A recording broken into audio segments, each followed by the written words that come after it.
जताकर मनमानी करता आ रहा चीन सख्ते में है। चीन की दादागिरी को जवाब देने के लिए फिलीपींस ने ब्रह्मोस की तैनाती कर दी है।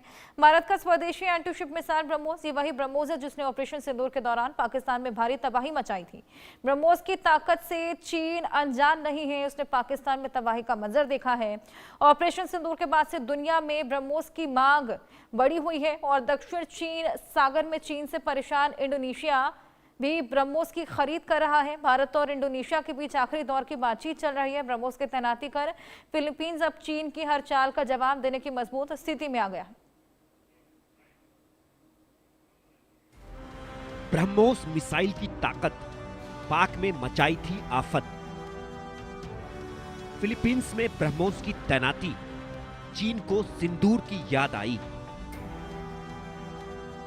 दक्षिण चीन सागर में नई रणनीति, फिलीपींस की चीन को चुनौती। ब्रह्मोस की ग्लोबल डिमांड, फिलीपींस में तैनात। ऑपरेशन सिंदूर में पाकिस्तान में भारी तबाही मची। भारत के दागे मिसाइल ने 11 एयरफील्ड तबाह कर दिए। पाकिस्तान को चीन के जिस एयर डिफेंस सिस्टम पर भरोसा था, उसे भारत के मिसाइल ने कब भेद दिया, पाक को भनक तक नहीं लग सकी।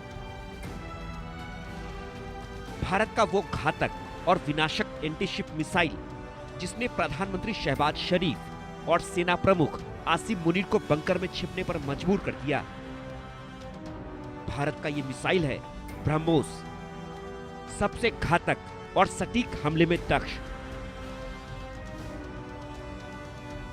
ब्रह्मोस सिर्फ एक मिसाइल नहीं, बल्कि भारत की बढ़ती स्वदेशी ताकत का प्रतीक है।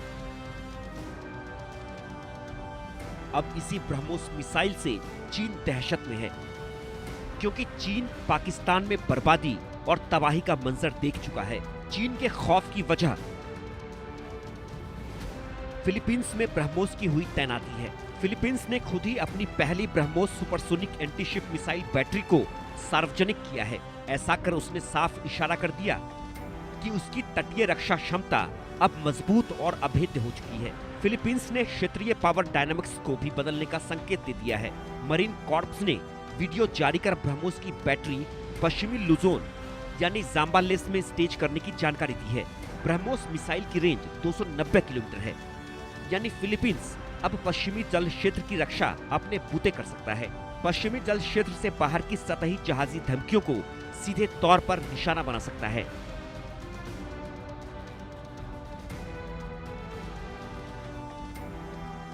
यही वजह है कि चीन खौफ में है। उसे डर सता रहा है कि अगर उसने फिलीपींस को अब धमकी दी तो उसे भीषण अंजाम भुगतना पड़ सकता है। मीडिया रिपोर्ट्स के मुताबिक हाल के कुछ महीनों में दक्षिण चीन सागर के स्कारबोरो शोल के आसपास गतिविधियों और चीन के उस क्षेत्र को नेचर रिजर्व घोषित करने से मनीला और बीजिंग में तनाव बढ़ गया है। दरअसल इन खबरों के साथ वक्त एक ब्रेक का।